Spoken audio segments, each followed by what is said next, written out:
Video like जरूर कर लीजिए और ऐसे वीडियो लगातार फ्री में पाने के लिए चैनल को तुरंत सब्सक्राइब कर लीजिए और बेल आइकन को जरूर टैप कर लीजिए ताकि आगे भी सारे वीडियो आपको मिलते रहे। यूट्यूब में फॉलो करते हैं तो प्लीज ये वाला फ्री टेलीग्राम चैनल जरूर ज्वाइन कर लीजिएगा। सारे नोटिफिकेशन सारे अपडेट यहीं पे आते हैं, ध्यान रखिए।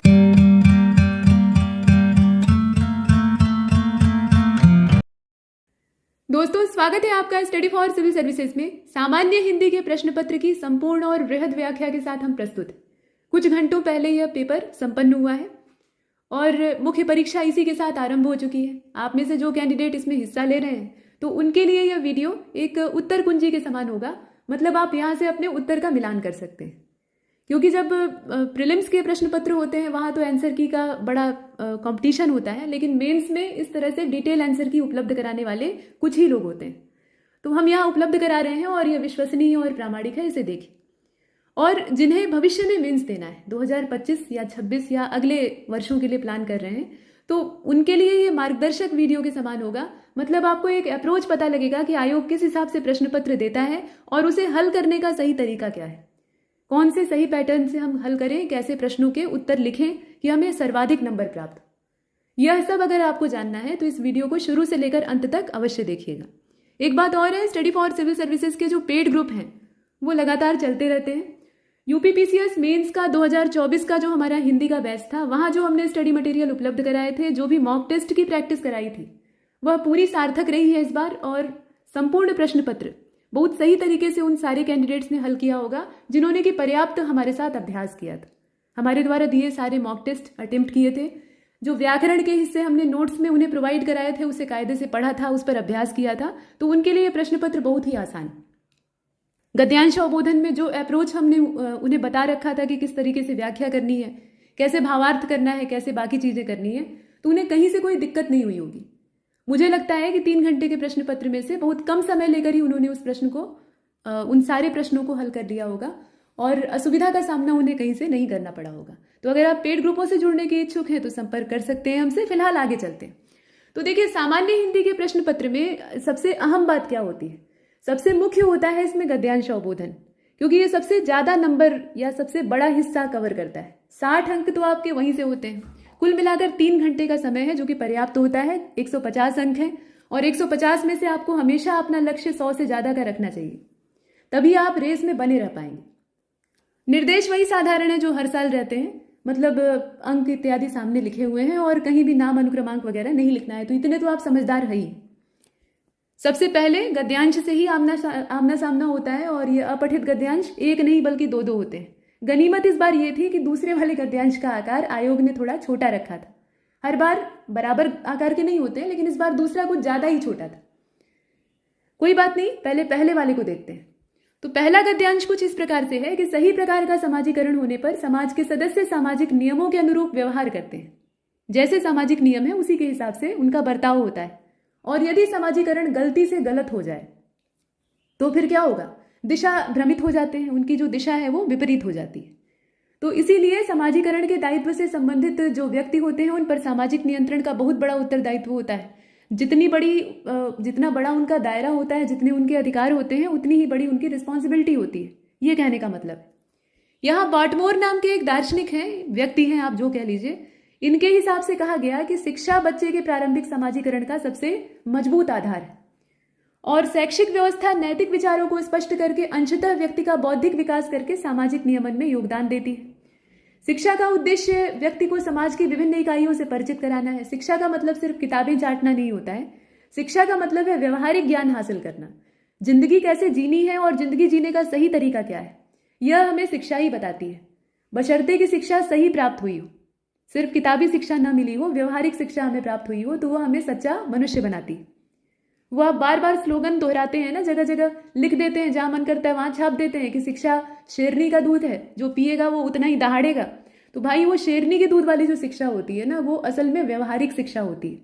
किताब रट कर वो शिक्षा नहीं प्राप्त की जा सकती, ठीक है?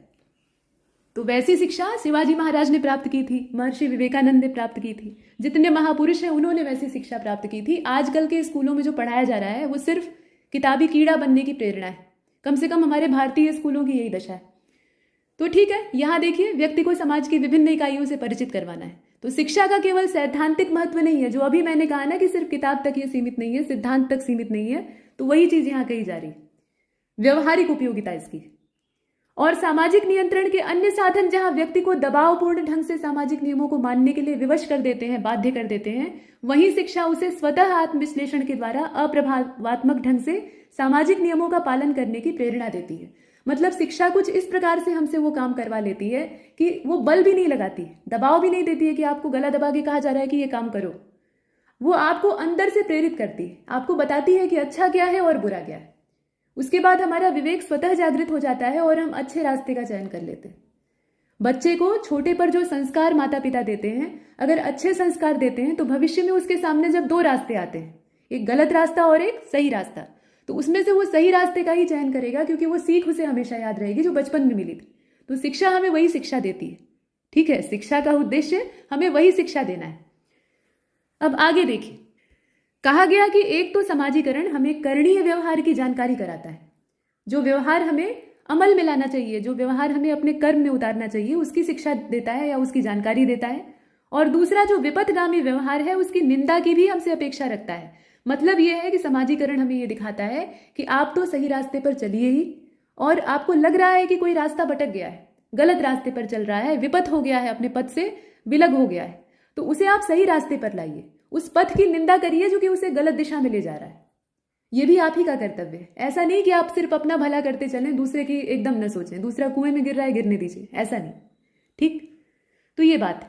अतः करणीय व्यवहार के बीच में संतुलन रखकर समाजीकरण, जो शिक्षा का ही एक हिस्सा है, समाजीकरण शिक्षा का ही एक हिस्सा है, समाज में सबसे बड़ी नियंत्रक शक्ति के रूप में काम करता है। भाई, इससे ज्यादा बड़ी नियंत्रक शक्ति और क्या हो सकती है?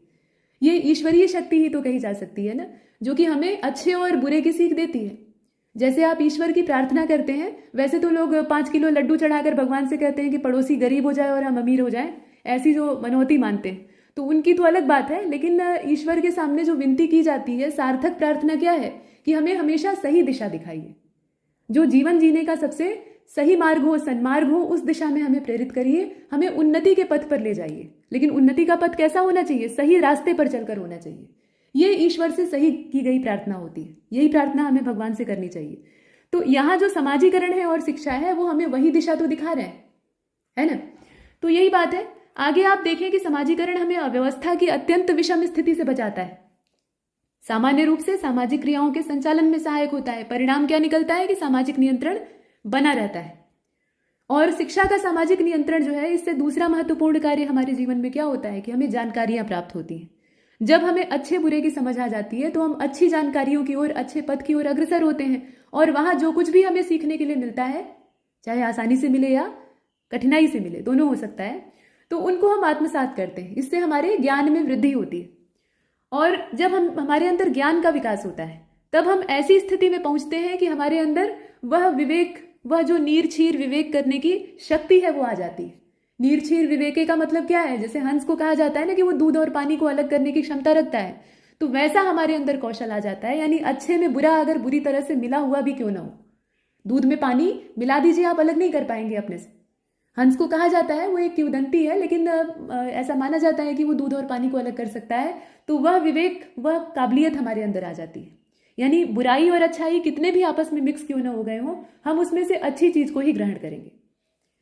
बाकी कहा गया कि जब हम उचित को अनुचित से अलग कर लेंगे, तब हम अनुचित व्यवहार को जीवन से हटा देंगे, सीधी बात है, और उचित व्यवहार को अपना लेंगे। और उचित व्यवहार वही होगा जो कि सामाजिक मानदंडों के हिसाब से है। अतः हम ज्ञान के विकास के साथ उचित व्यवहार को समझेंगे और उसका पालन करेंगे, ठीक है, जिससे सामाजिक नियंत्रण स्वतः बना रहेगा।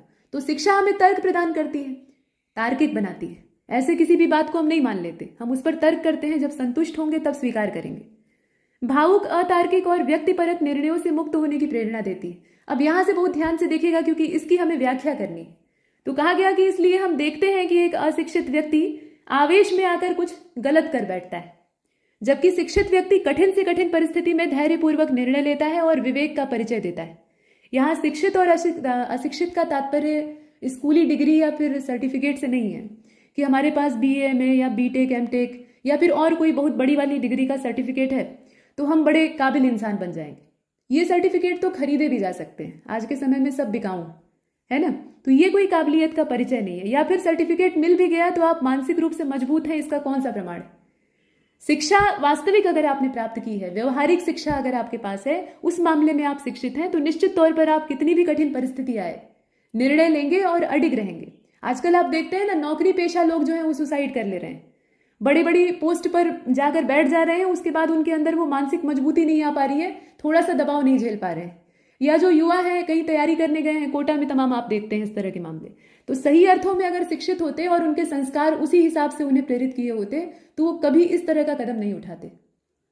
लोग कहेंगे कि भाई आप नहीं समझ सकते, दबाव बहुत होता है, मानसिक दबाव में व्यक्ति कुछ भी कर सकता है, लेकिन अगर आप मानसिक रूप से मजबूत हैं तो परिस्थिति कितना भी तोड़े आप नहीं टूटेंगे।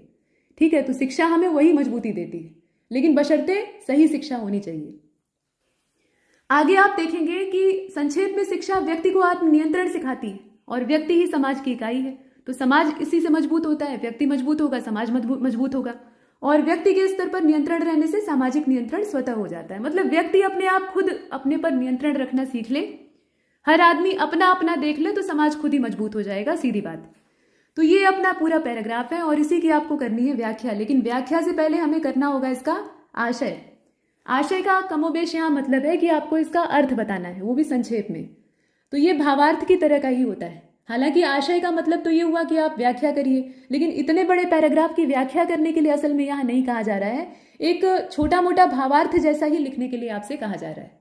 भावार्थ से कुछ मायनों में ये भिन्न है। भावार्थ में सारांश वाला लहजा होता है, ठीक है। भावार्थ का साइज सारांश से बड़ा होता है, मध्यम आकार का होता है, लेकिन तरीका सारांश वाला समेटने वाला होता है। और आशय में व्याख्या वाला थोड़ा सा पुट होता है, यानी हम फैलाने की कोशिश करते हैं लेकिन बहुत ज्यादा डिटेल में नहीं जाते, मध्यम आकार का लिखते हैं। और वैसे भी यहाँ 5 नंबर उस पर हैं तो बहुत फैलाना है नहीं।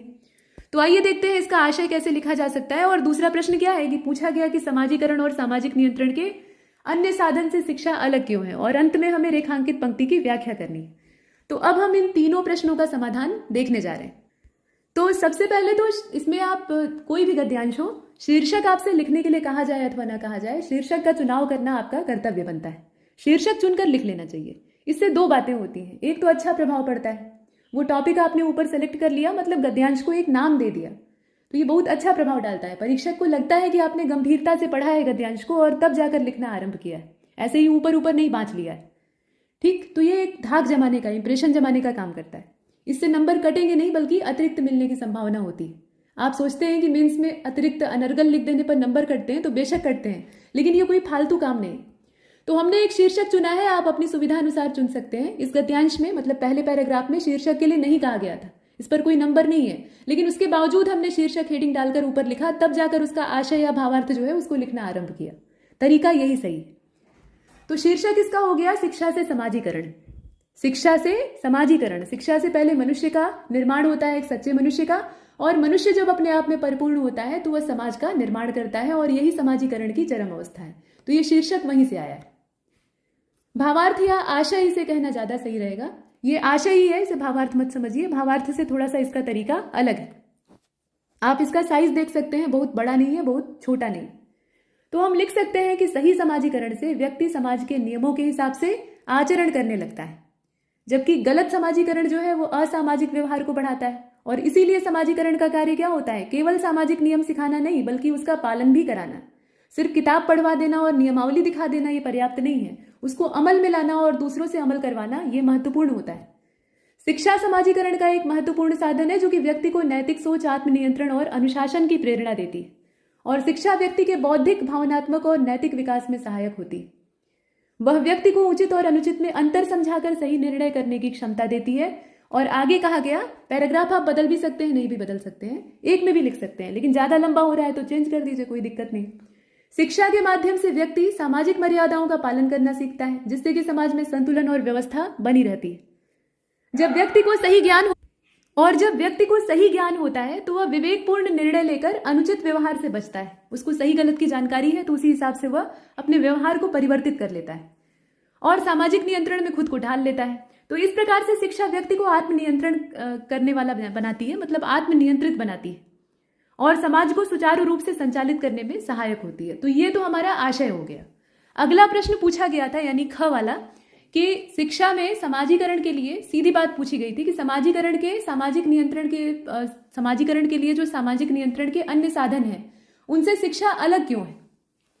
समाजीकरण का जरिया तो है, लेकिन बाकी जो साधन है उनसे ये अलग है, क्यों? तो असल में समाजीकरण के लिए जो सामाजिक नियंत्रण के साधन है शिक्षा उनसे विलग हो जाती है। हालांकि तरीका वही है करने का तरीका, लेकिन यहाँ भिन्नता आ जाती है। उसी को हमने थोड़ा सा अलग अलग दिखाया है।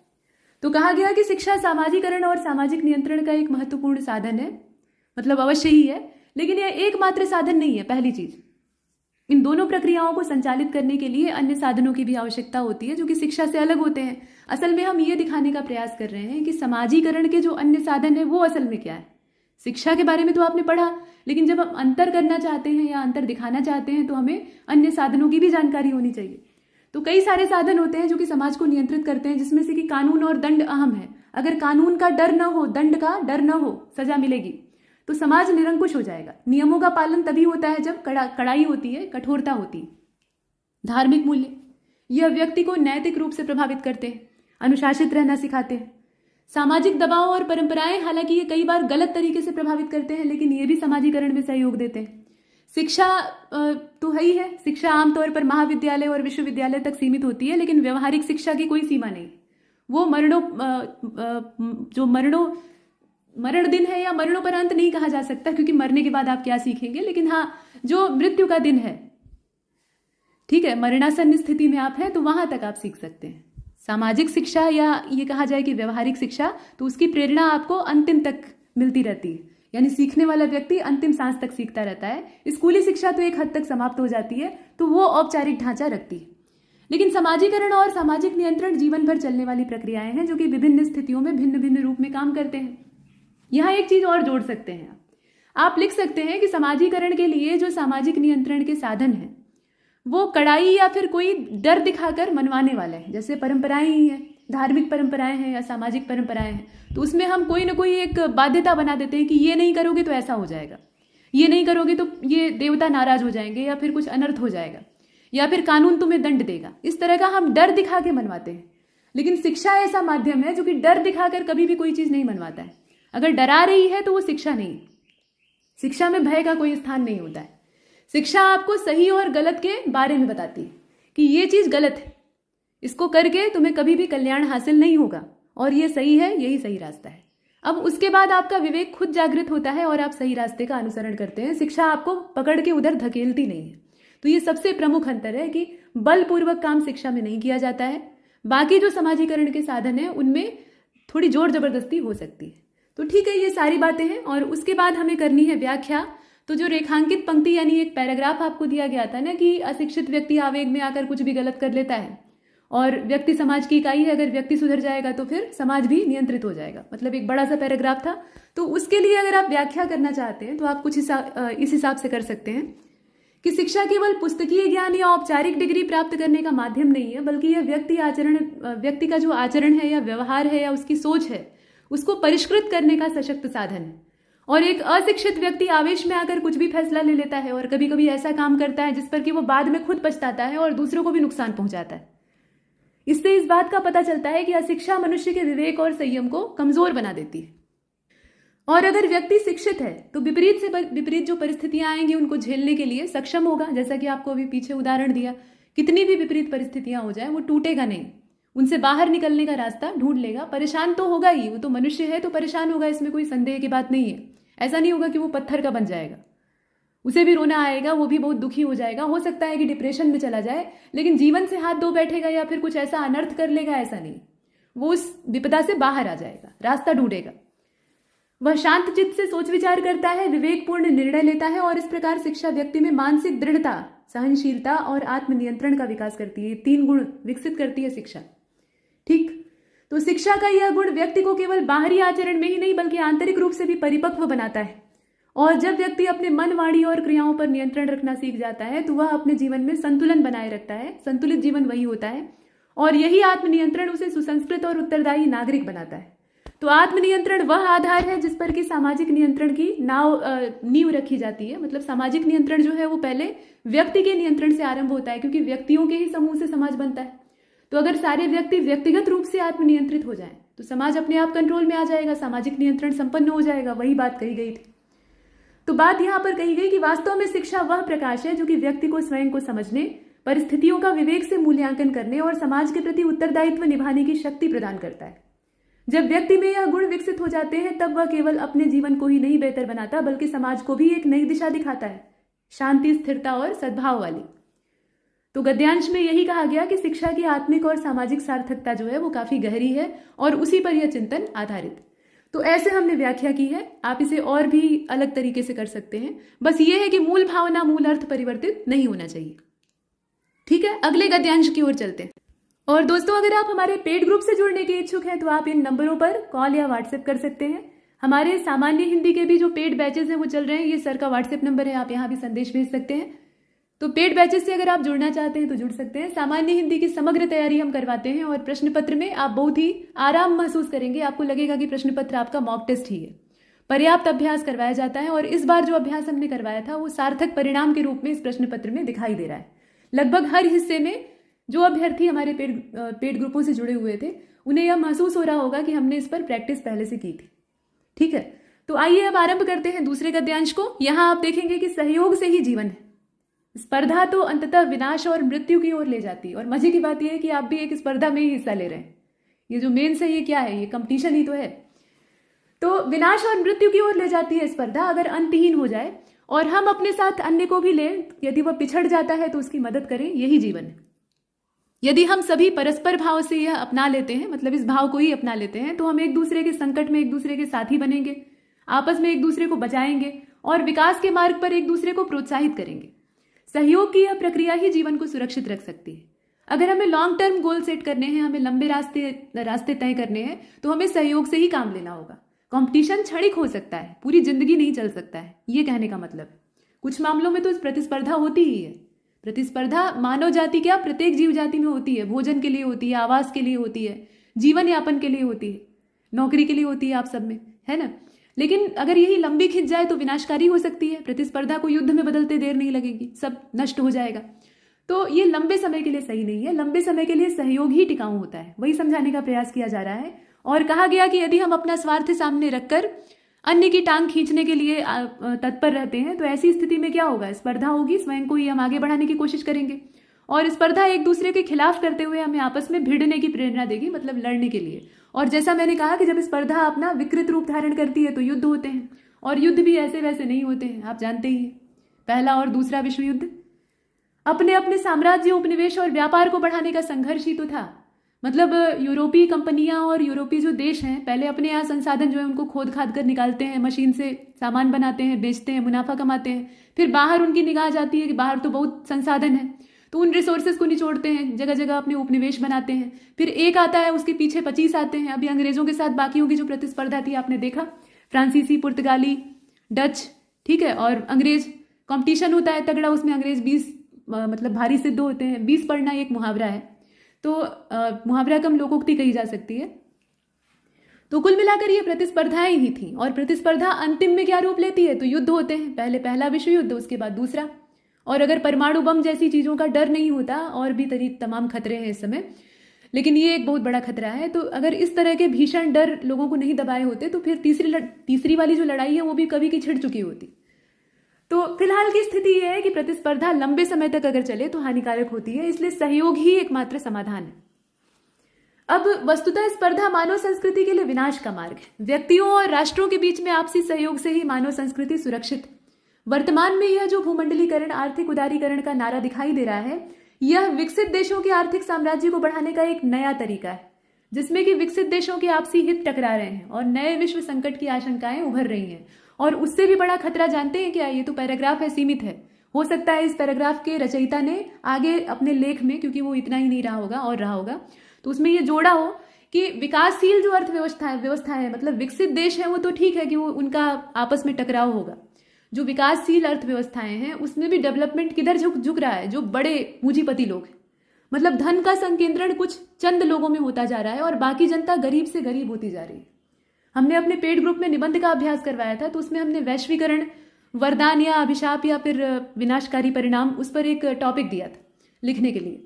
तो उसमें उपसंहार में ये जोड़ने की सलाह दी गई थी, और ये सार्थक सलाह भी है कि वैश्वीकरण का जो चेहरा है ना, जैसा दिखता है वैसा है नहीं। समग्र विश्व एक गांव है, ये वाली जो अवधारणा दिखाई देती है, असल में उसके पीछे कुछ और ही बातें।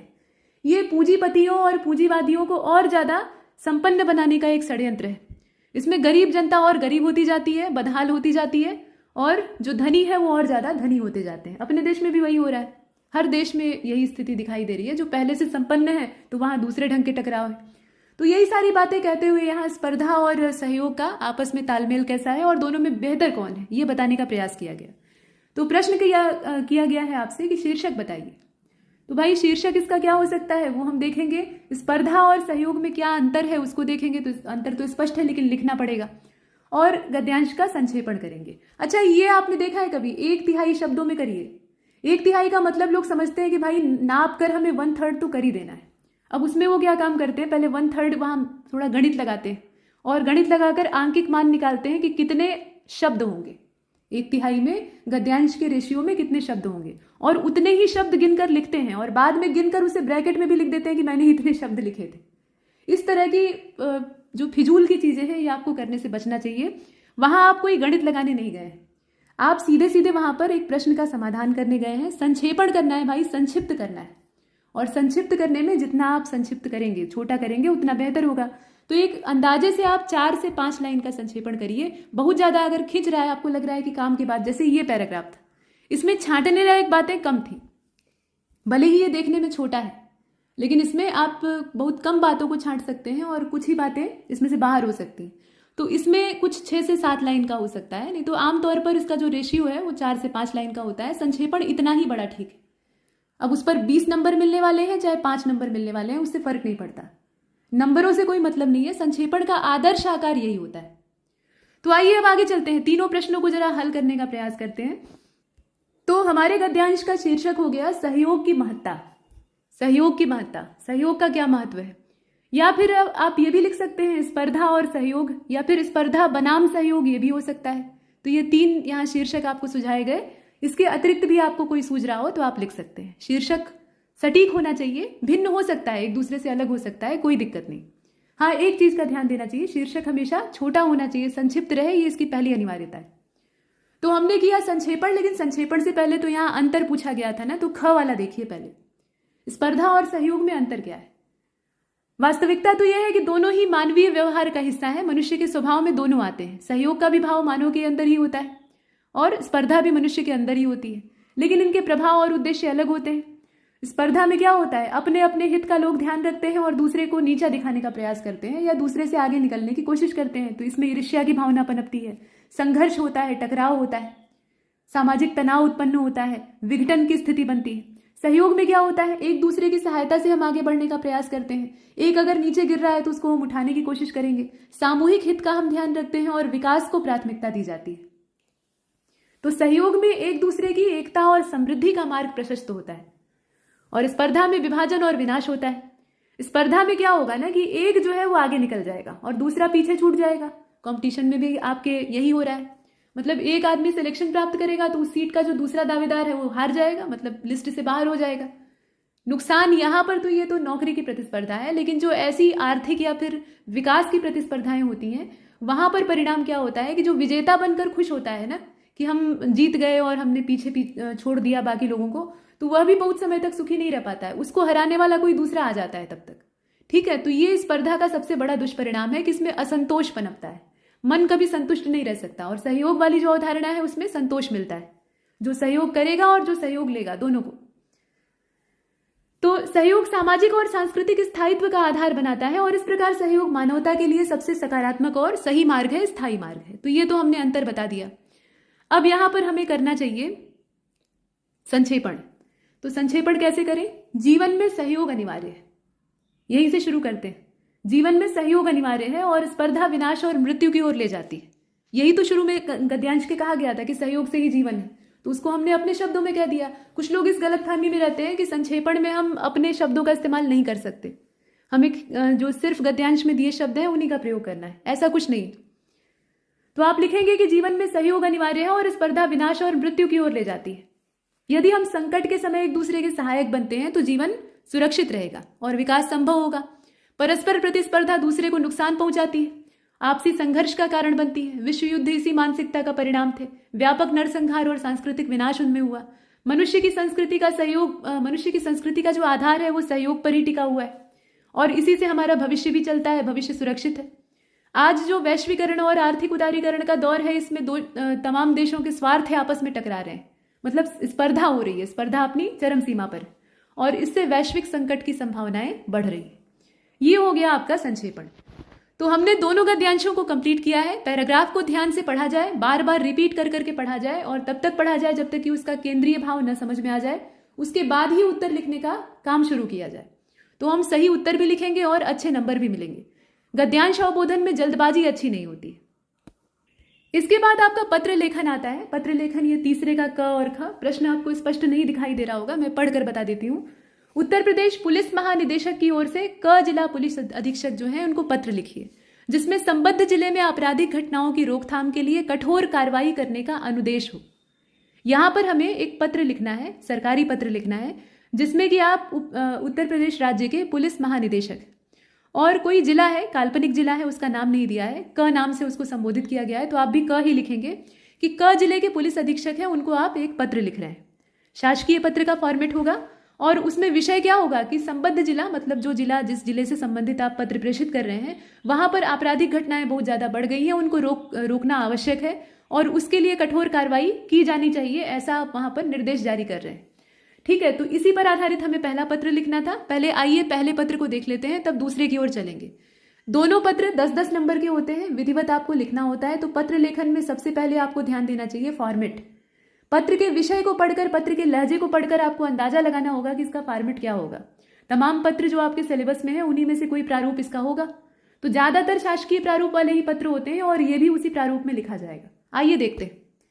तो यह पत्र कुछ इस प्रकार से होगा। यहाँ आप देख रहे हैं पत्रांक के लिए ऊपर जगह बनी है, या तो एकदम मध्य बीचों बीच ऊपर लिख दीजिए और नहीं तो फिर साइड में दाहिनी ओर एकदम कोने लिख दीजिए। ये दोनों स्थान उपयुक्त होते हैं पत्रांक के लिए। तो हमने कार्यालय उत्तर प्रदेश के जो पुलिस महानिदेशक हैं उनकी ओर से पत्र को प्रेषित किया है। तो यहाँ प्रेषक का नाम ऊपर, मतलब प्रेषक का पद नाम ऊपर, नाम दिया नहीं है तो नाम का उल्लेख हम भी नहीं करेंगे। चाहे तो आप यहाँ पर क ख ग अ ब स कर सकते हैं नाम के लिए, नहीं तो छोड़ भी सकते हैं। कोडिंग अगर आप करना चाहते हैं तो कर भी सकते हैं, दोनों तरीके सही। ठीक है, यहां पर करना अनिवार्य बनता है। सेवा में अ ब स पुलिस उपाधीक्षक, क जनपद उत्तर प्रदेश। देखिए यहाँ पर क जनपद का प्रश्न में उल्लेख किया गया था तो हमने क जनपद ही लिखा है। दिनांक आप दाहिनी ओर डालेंगे, ये बीच में थोड़ा चला आया है, इसको थोड़ा इधर रखिएगा और दिनांक यहाँ काल्पनिक रहेगा। जो परीक्षा की तारीख है उससे पीछे की कोई तारीख डाल दीजिएगा। विषय क्या था? तो विषय था जिले में आपराधिक गतिविधियों की रोकथाम हेतु कठोर कार्रवाई के संदर्भ में। तो यहां से हमने अपनी असली बात को लिखना शुरू किया। अच्छा, एक चीज और है, लोग पत्रांक को लेकर बड़ी फजीयत में पड़ जाते हैं कि इसे कैसे डाला जाए। तो पत्रांक में कुछ भी काल्पनिक डाल दीजिए, वो आप ओरिजिनल लेटर तो लिख नहीं रहे हैं। और आयोग में चेक करने वाला जो व्यक्ति है, परीक्षक है, वो भी इस बात को जानता है कि आप कोई अधिकारी नहीं है, आप कैंडिडेट हैं, प्रतिभागी हैं, अभी उस पद के लिए आप कंपीट कर रहे हैं। तो पत्रांक आपके पास कहाँ से होगा? तो एक कल्पना आधारित पत्रांक लिख दीजिए, जैसे यहाँ पर लिखा हुआ है। वो प्रशासनिक पत्र में जो लंबे चौड़े पत्रांक होते हैं उनसे आप परेशान मत होइए या उनको रटिए नहीं। आप सीधे सीधे एक कल्पना आधारित पत्रांक वहां पर कुछ अल्फाबेट और कुछ नंबर मिला के लिख दीजिए। अल्फाबेट का मतलब यहाँ वर्ण से है, हिंदी से। तो अब आगे चलते हैं। कहा गया कि महोदय, आपके जनपद में हाल ही में आपराधिक घटनाओं में हुई वृद्धि अत्यंत गंभीर चिंता का विषय है। प्रदेश स्तर पर इन घटनाओं की प्रतिकूल छवि उभर रही है कि एक जिला जो है बड़ा बदनाम है, यहाँ बाहुबली लोग टहल रहे हैं ठीक है, जिनसे न केवल आम जन में भय और असुरक्षा की भावना उत्पन्न हो रही है, बल्कि शासन की कानून व्यवस्था बनाए रखने की जो प्रतिबद्धता है उस पर भी सवालिया निशान लग रहे हैं, यानी प्रश्न चिन्ह खड़ा हो रहा है। अतः आपको निर्देशित किया जाता है कि आप तत्काल प्रभाव से निम्नलिखित बिंदुओं पर कठोर और प्रभावशाली कार्रवाई सुनिश्चित करें। अब देखिए यहाँ पर तो हमने बिंदुवार दे दिया है, आप चाहें तो इसी बात को पैराग्राफ में भी लिख सकते हैं, उससे कोई दिक्कत नहीं होगी, लेकिन पॉइंट्स में लिख देना थोड़ा ज्यादा प्रामाणिक दिखाई देता है। तो अपराधों की सघन निगरानी के लिए कुछ गश्ती दलों की संख्या को बढ़ा दिया जाए, उनकी समय अवधि को ऐसा फिक्स किया जाए कि फिर अपराधियों के समय से वो मैच करे और अपराध न हो पाए। असामाजिक तत्वों की पहचान, उनके विरुद्ध आवश्यक वैधानिक कार्रवाई। थानों में लंबित मामले जो है उनको शीघ्र निस्तारण किया जाए, जनता की शिकायतों को तवज्जो दी जाए।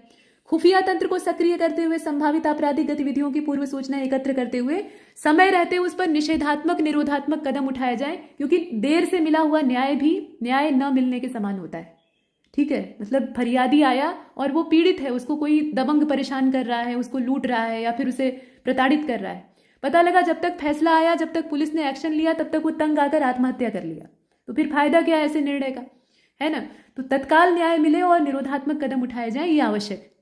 5वें नंबर पर कहा गया कि आम जनता के साथ पुलिस का सहयोग है इस बात को विश्वस्त बनाने के लिए, क्योंकि पुलिस में विश्वास लोगों का उठता जा रहा है। ठीक है, ये हकीकत भी है। तो आम जनता आप पर विश्वास करे, उस विश्वास बहाली के लिए सामुदायिक पुलिसिंग को प्रोत्साहित किया जाए, मतलब जनता और पुलिस के बीच में तालमेल को बैठाया जाए। आगे कहा गया कि आपसे अपेक्षा की जाती है कि उपर्युक्त जो निर्देश है उनका अनुपालन करते हुए शीघ्र कार्रवाई करेंगे और 1 सप्ताह के भीतर प्रगति जो जितनी भी आपकी प्रोग्रेस होगी उसको उस प्रगति से कार्यालय को अवगत कराएंगे कि आपने इतना ज्यादा इस पर काम किया है। और आशा है कि आप जनपद में कानून व्यवस्था की स्थिति को सुदृढ़ करने में अपनी सक्रिय और प्रभावशाली भूमिका का निर्वहन करेंगे। अच्छा, मान लीजिए ये तो पत्र हो गया, पत्र आयोग ने लिखने के लिए कहा था तो आपने लिख दिया, और यहाँ पर जो व्यक्ति प्रेषिती है, माफ कीजिएगा प्रेषक हैं, उनके हस्ताक्षर और पदनाम इत्यादि का जिक्र कर दिया, काम हो गया। यहाँ पर प्रतिलिपियों की बात नहीं बनती है। ठीक है, यहाँ 2 व्यक्तियों के बीच में पत्र है। बहुत से लोग तो इस बात पर कंफ्यूज थे कि यहाँ अर्धशासकीय पत्र होगा, लेकिन नहीं, ये असल में शासकीय पत्र के ही फॉर्मेट में लिखा जाएगा, क्योंकि यहाँ फॉर्मल तरीके से कहा गया है।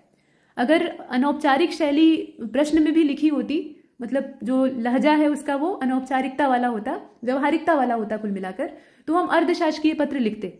लेकिन यहाँ पर ये शासकीय पत्र है शुद्ध, इसमें कोई संदेह की बात नहीं। तो ये तो हो गया। अब मान लीजिए कि इतने के बाद भी कोई एक्शन नहीं लिया जा रहा है, तो फिर वहां पर अनुस्मारक और डेमी ऑफिशियल और बाकी जो कार्रवाइयां हैं उनकी नौबत आती। तो ये था आपका तीसरे का क। पत्र का प्रारूप आपने देखा, लिखने का तरीका आपने देखा। ठीक है, कुछ इसी प्रकार से पत्र को आकार दिया जाएगा। और दूसरा प्रश्न हमारा क्या था कि उप सचिव गृह मंत्रालय भारत सरकार की ओर से सभी राज्य सरकारों को एक परिपत्र लिखिए। ये क्या है? ये परिपत्र है। आयोग ने स्पष्ट आपको कह दिया, इसमें आपको पहचानना नहीं। अब इसमें होगा क्या? तो प्रसूति पूर्व भ्रूण का जो लिंग परीक्षण होता है उस पर पूर्ण प्रतिबंध लगाने का प्रावधान किया जाए, ताकि बेटी बचाओ बेटी पढ़ाओ वाला अभियान सफल हो सके। तो एक अभियान की सफलता एक कार्यक्रम से, जो कि असल में लिंग परीक्षण वाला मामला है, उससे जुड़ा हुआ है। तो दोनों की सफलताएं आपस में संबद्ध हैं और इसी संदर्भ में आपको परिपत्र जारी करना है। परिपत्र हमेशा एक तरफा होता है, इसमें बदले में जवाब की नहीं बल्कि एक्शन की अपेक्षा की जाती है। परिपत्र कार्यालय आदेश से निकला हुआ एक नमूना है। कार्यालय आदेश का दायरा एक कार्यालय तक सीमित होता है, परिपत्र का दायरा व्यापक होता है, लेकिन लहजा दोनों का वही होता है, एक दिशीय इसका प्रवाह होता है। मतलब बड़े अधिकारी की ओर से निर्देश जारी किया जाता है और वो जितने भी समस्त मातहत होते हैं उनकी ओर जाता है, मतलब कनिष्ठ अधिकारियों की ओर जाता है। इसमें बदले में जवाब की अपेक्षा आमतौर पर नहीं होती। तो यहाँ परिपत्र का जो सरकारी प्रारूप है, यानी शासकीय पत्र वाला जो प्रारूप है, उसी में हम लिखेंगे विषय इत्यादि लिखकर। लहजा इसका निर्देश वाला नहीं बल्कि निदेश वाला रहेगा। तो आइए शुरू करते हैं। तो ये है आपका तीसरे का ख, यानी जो प्रश्न हमने देखा उसी का समाधान। अब इसमें प्रेषक कौन है? तो प्रेषक है उप सचिव गृह मंत्रालय के, और भारत सरकार सीधी बात है गृह मंत्रालय। तो यहां से परिपत्र जारी हो रहा है। यहां थोड़ा सा संशोधन कर लीजिएगा, गृह मंत्रालय के ऊपर उप सचिव लिख लीजिएगा, उप सचिव गृह मंत्रालय भारत सरकार नई दिल्ली, इतना इसमें ऐड कर लीजिएगा तो ये संपूर्ण हो जाएगा। तो ये तो हो गए प्रेषक। प्रेषक कौन है? उप सचिव गृह मंत्रालय भारत सरकार नई दिल्ली। और परिपत्र की जो संख्या है, क्रमांक है, उसको काल्पनिक एक क्रमांक बनाकर आप दाहिनी ओर डाल दीजिए। दाहिनी ओर नहीं डालने की इच्छा है, बीच में एकदम ऊपर लिख दीजिए, सबसे ऊपर, वो भी किया जा सकता है। अब जिसको आप भेज रहे हैं परिपत्र, वो कुछ एक व्यक्ति तो है नहीं, कई सारे हैं। तो सेवा में मुख्य सचिव कहाँ के? तो सभी राज्य सरकारों के, केंद्र शासित प्रदेशों के प्रशासक, ठीक है, और राज्य सरकारों से संबंधित जो मुख्य सचिव हैं। मतलब सीधी बात है कि सचिव जो है वो एक आला अधिकारी है, सर्वोच्च अधिकारी है। तो समस्त राज्य सरकारों में जो सचिव स्तर का अधिकारी है उसको ये परिपत्र प्रेषित किया जा रहा है, यही इसका भाव है और यही कहा भी गया था। अब विषय क्या है? तो विषय बिल्कुल स्पष्ट है। अच्छा, दिनांक के लिए यहाँ जगह बना दीजिएगा, कोई काल्पनिक दिनांक डाल दीजिएगा। स्थान आपने पहले ही लिख रखा है।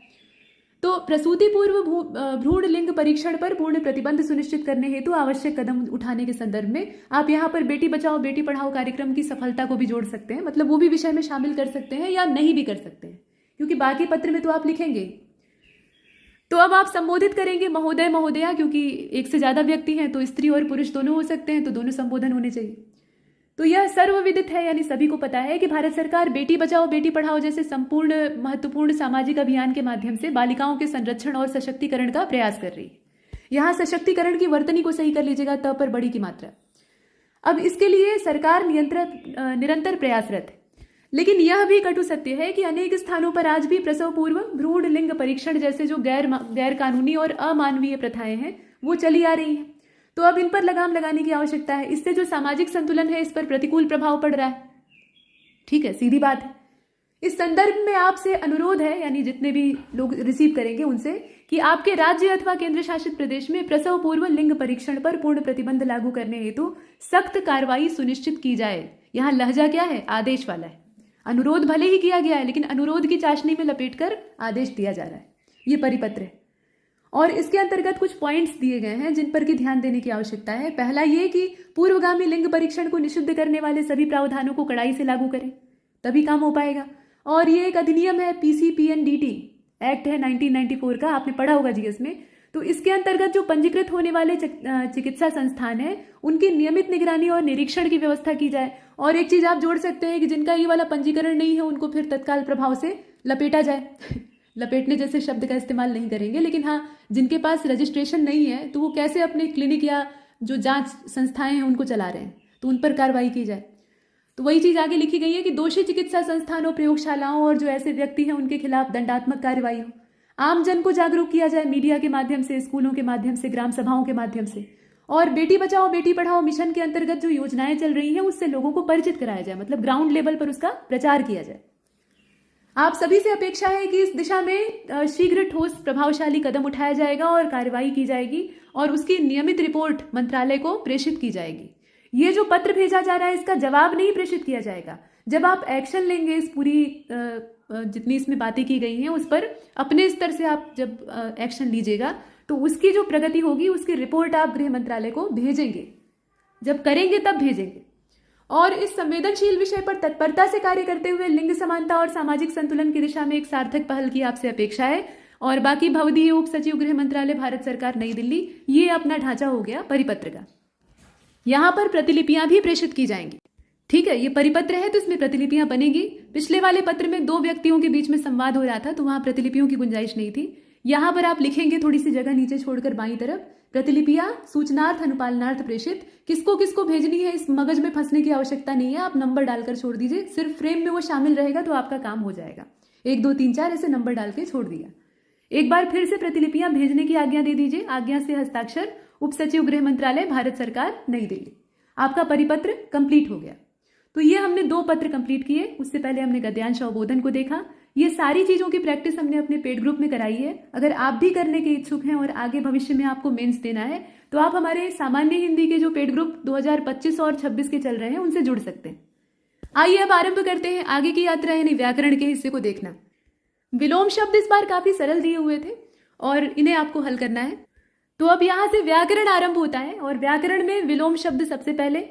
विलोम इस बार काफी आसान दिया हुआ था। सबसे पहला शब्द था सार युक्त।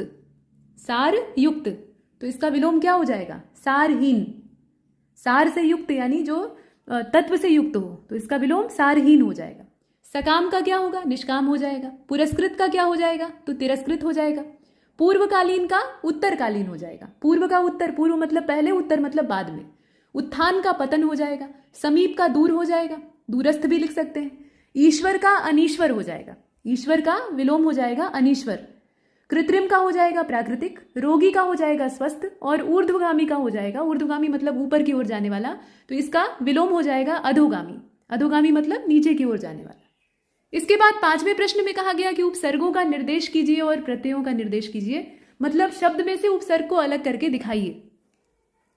तो शब्द दिए हैं कुछ इस प्रकार से। दुष्प्राप्य, दुष्प्राप्य यानी जिसे प्राप्त करना कठिन हो। अब यहां पर उपसर्ग क्या है? यहां पर उपसर्ग है दु। दु, ठीक है, यहां पर ये विसर्ग लगा हुआ है दु के आगे। और प्राप्य एक अलग शब्द है। प्राप्य मतलब प्राप्त करने योग्य, और दु लगा दिया यानी वो कठिन हो गया। उसी प्रकार से अध्यात्म, अध्यात्म में अधि उपसर्ग का इस्तेमाल हुआ है। अध्यात्म में अधि उपसर्ग का इस्तेमाल हुआ है। अधि इसमें उपसर्ग है और आत्म जो है वो मूल शब्द है। अभ्युदय में अभि उपसर्ग का इस्तेमाल हुआ है। अभिधन, उदय। अभी और उदय शब्दों से ये मिलकर बना है। उदय इसमें मूल शब्द है और अभी इसका उपसर्ग है। स्वागत में आप सभी जानते हैं कि सु जो है वो उपसर्ग है और आगत इसमें मूल शब्द है। प्रत्यक्ष में प्रति उपसर्ग है, प्रति उपसर्ग है और अच्छ यानी आंखें, आंखों के सामने, तो अक्ष जो है वो मूल शब्द है और प्रति इसमें उपसर्ग है। तो इस हिसाब से हमने उपसर्गों को देखा। प्रत्ययों को देख लेते। तो प्रत्यय में सबसे पहले है पावक। आमतौर पर इसमें उपसर्ग खोजने के लिए कहा जाता है, लेकिन आयोग ने आपको लगा दिया प्रत्यय खोजने के लिए, तो कोई बात नहीं। पावक का पहले संधि विग्रह कर लीजिए, पौधन अक, पौधन अक। अब इसमें अगर उपसर्ग पूछता तो पौ उपसर्ग है, लेकिन पूछा है प्रत्यय तो अक प्रत्यय, ठीक है, जो पीछे वाला है वो प्रत्यय बन जाएगा। पाणिनि ये लिखा हुआ है, पाणिनि यानी पाणिनि से संबंधित। पाणिनि कौन थे? संस्कृत के सबसे बड़े व्याकरणाचार्य थे, संस्कृत को व्याकरणबद्ध करने का काम उन्होंने ही किया था। तो पाणिनि ये लिखा है। अब इसका आप संधि विग्रह कर लीजिए, तो पाणिनि इसमें से अलग हो जाएगा, पाणिनि इसमें से अलग हो जाएगा कुछ इस प्रकार से, ठीक है। और इसके बाद अब बचेगा क्या? तो इसके बाद अब बचेगा इसमें ईय, ईय। तो ये ईय जो आप देख रहे हैं यही इसमें प्रत्यय है। पाणिनि में हमने ईय जोड़ा, छोटी ई और बड़ी ई जब मिली आपस में तो यहां पर न पर बड़ी ई की मात्रा हो गई, पाणिनि। तो ईय प्रत्यय का इसमें इस्तेमाल हुआ है। इसके बाद अगला शब्द है झाड़ू। झाड़ू में मूल शब्द क्या है? झाड़। झाड़ माने झाड़ना, वो चने का झाड़ नहीं, झाड़ना। झाड़ना मतलब झाड़ कर साफ करना। और इसमें जो प्रत्यय इस्तेमाल हुआ है वो है बड़ा ऊ। झाड़ में हमने बड़ा ऊ जोड़ा तो बना झाड़ू। इसके बाद है शक्ति। शक्ति में क्या प्रत्यय हो सकता है? तो शक्ति में शक मूल शब्द है। शक जो है इस प्रकार से लिखा जाएगा, ये मूल शब्द है। और ती जो है, त पर छोटी की मात्रा, ये यहां पर प्रत्यय का काम करेगा। ये मत समझ लीजिएगा कि यहां छोटी ही है।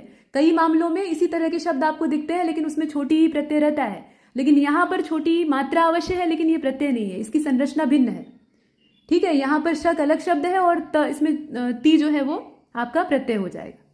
इसी प्रकार से बलिष्ठ शब्द है, बल में इष्ट जोड़ देंगे तो आपका बलिष्ठ हो जाएगा, ये आपका प्रत्यय इसमें अलग हो गया। अब आता है वाक्यांश हेतु एक शब्द। सीधे सीधे एकदम दिए हुए थे, आराम से आप इसको कर सकते हैं। थोड़ी सी अगर आपने पढ़ाई की है, रिवीजन किया है तो आप आराम से कर पाएंगे। ये सब कुछ हमारे नोट्स से आया हुआ है। आपने अगर SCS का सामान्य हिंदी का नोट्स पढ़ा हुआ है, उससे रिवीजन किया है और हमारे सारे मॉक्स लगाए हैं तो आपको कहीं से दिक्कत नहीं आई होगी, बशर्ते कि आपने ईमानदार मेहनत की हो। तो दिया है कि जो कहीं से लौट कर आया हो या कहीं लौट कर आया हो, प्रत्यागत कहा जाएगा, ठीक है। एक बार वहां पर आया हुआ था फिर से आ गया। लौट कर आने का मतलब यही है ना कि वहां पहले से मौजूद था एक बार, फिर वहां से गया, फिर लौट के आ गया, तो इसको प्रत्यागत कहा जाता है।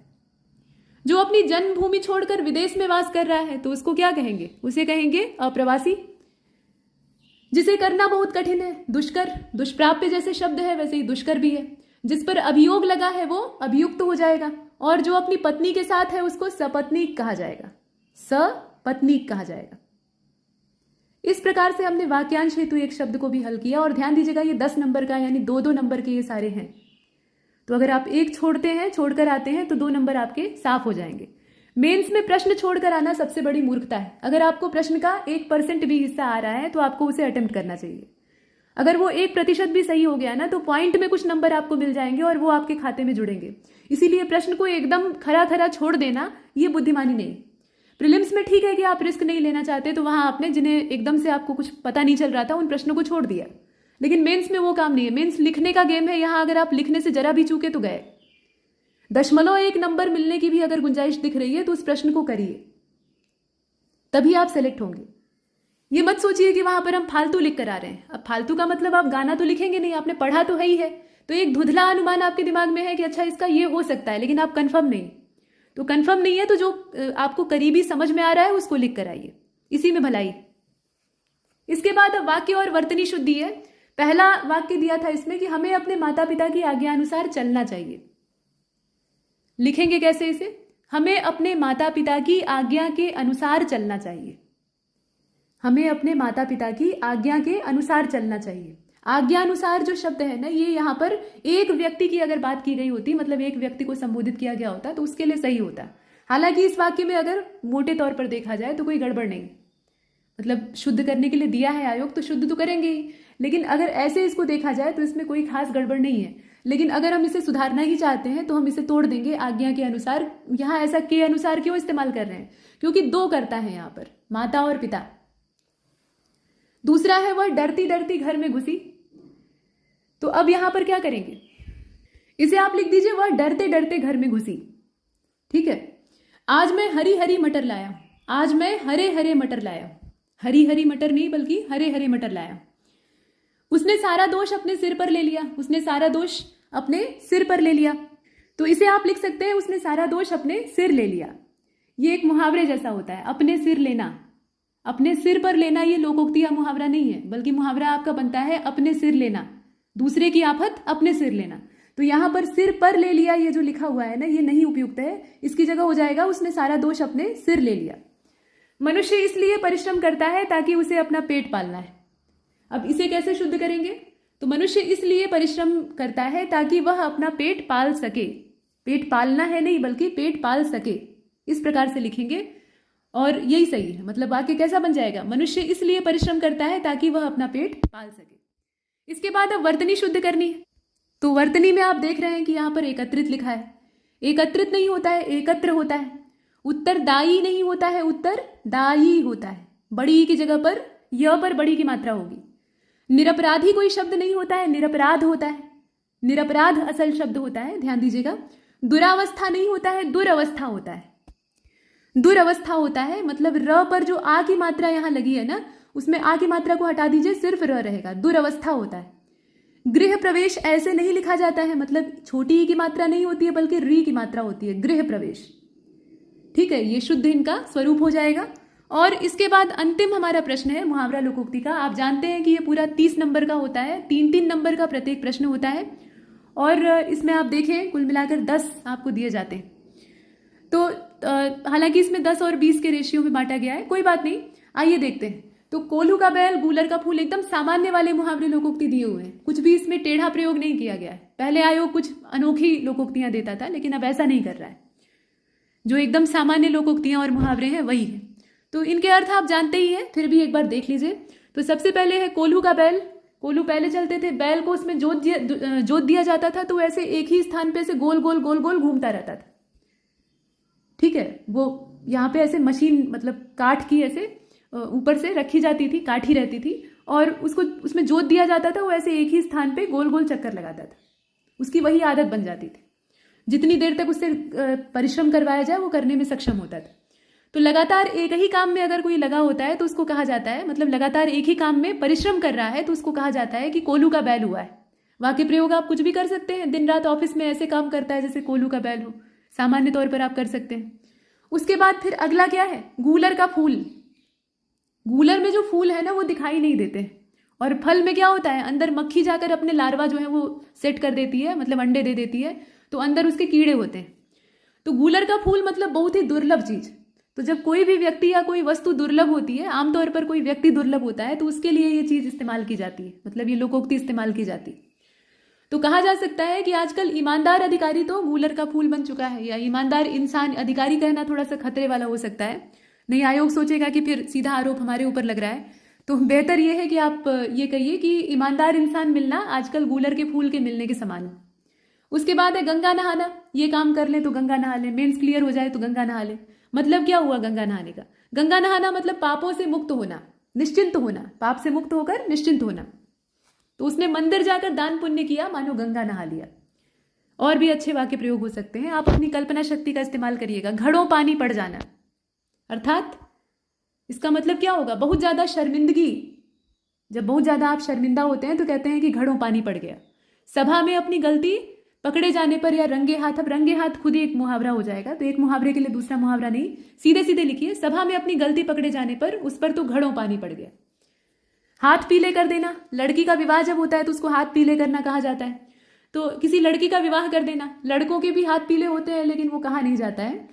तो अब यहां कहा गया कि बाप ने अपनी दोनों बेटियों के हाथ पीले कर दिए, ऐसे आप वाक्य प्रयोग कर सकते हैं। ओखली में सिर दे दिया तो मूसलों से क्या डरना, मतलब समस्या के जब केंद्र में आपने हाथ डाल दिया है तो फिर आपको भयभीत नहीं होना चाहिए, अर्थात खतरा मोल लिया है तो परिणाम से डरना नहीं चाहिए, ये मतलब है इसका। तो जब आपने चोरी करना शुरू ही कर दिया है तो पकड़े जाने का डर क्यों सता रहा है? ओखली में सिर दे ही दिया है तो मूसल का क्या डर है, या रिश्वत ले ही ली है तो फिर इनकम टैक्स वालों का डर कैसा लग रहा है आपको, है ना। तो इस पर भी वो इस्तेमाल किया जा सकता है। काठ की हांडी एक ही बार चढ़ती है, अर्थात धोखा एक ही बार दिया जा सकता है, बार बार नहीं।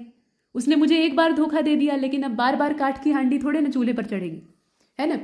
नक्कार खाने में, नक्कार खाना मतलब जहां नगाड़े बजते हो, नक्कारा मतलब नगाड़ा, तो नक्कार खाने में तूती की आवाज, जो तुतूहरी होती है उसकी आवाज सुनाई नहीं देगी ना। ऐसे नगाड़ा आप ढेर सारे बजा रहे हैं, उसमें अगर कोई तुतूहरी बजा रहा है, तूती बजा रहा है, तो वो सुनाई नहीं देगा। तो इसी पर ये बन गया है कि नक्कार खाने में तूती की आवाज कौन सुनेगा। तो इसको आप अर्थ के तौर पर क्या लेंगे कि बड़ी भीड़ या हंगामा हो रहा है तो उसमें किसी एक व्यक्ति की सुनवाई या किसी छोटे व्यक्ति की सुनवाई नहीं होती। वाक्य प्रयोग ऐसे हो जाएगा कि संसद के शोरगुल में विपक्ष की बातें नक्कार खाने में तूती की आवाज बन गई। अब यहां पर विपक्ष में आप राहुल गांधी और मोदी जी ऐसे लिखना मत शुरू करिएगा, ठीक है। ये नाम लेके किसी पर आक्षेप नहीं करना है, आप सांकेतिक रूप से कह सकते हैं। और भरसक कोई काल्पनिक किरदार आपको चुनना चाहिए, किसी भी जो प्रत्यक्ष धरती पर उपलब्ध व्यक्ति हैं और वो भी जाने माने व्यक्ति हैं, मतलब उन्हें सब जानते हैं, तो उनका नाम कतई इस्तेमाल नहीं करना है। इसके बाद कहा गया रस्सी जल गई पर बल नहीं गया या ऐंठन नहीं गई। तो इसको कब इस्तेमाल किया जाता है? जब पराजय भी आपको मिल जाए लेकिन आपका घमंड न चूर हो, आप अभी भी अभिमान में अकड़े रहें, तो कहा जाता है रस्सी जल गई लेकिन बल नहीं छूटा। तो उसकी नौकरी चली गई है लेकिन ऐंठता तो ऐसे है या अपने आप को दिखाता तो ऐसे है जैसे रस्सी तो चली गई पर ऐंठन नहीं गई, ठीक। हींग लगी न फिटकरी रंग हो गया चोखा, मतलब कुछ लगाया नहीं तब भी आपको परिणाम अच्छा प्राप्त हुआ। तो इसका वही है कि बिना खर्च या प्रयास के आपको अच्छा लाभ मिल गया। तो आप लिख दीजिए कि उसने तो बस 2 फोन लिए और सारा काम हो गया।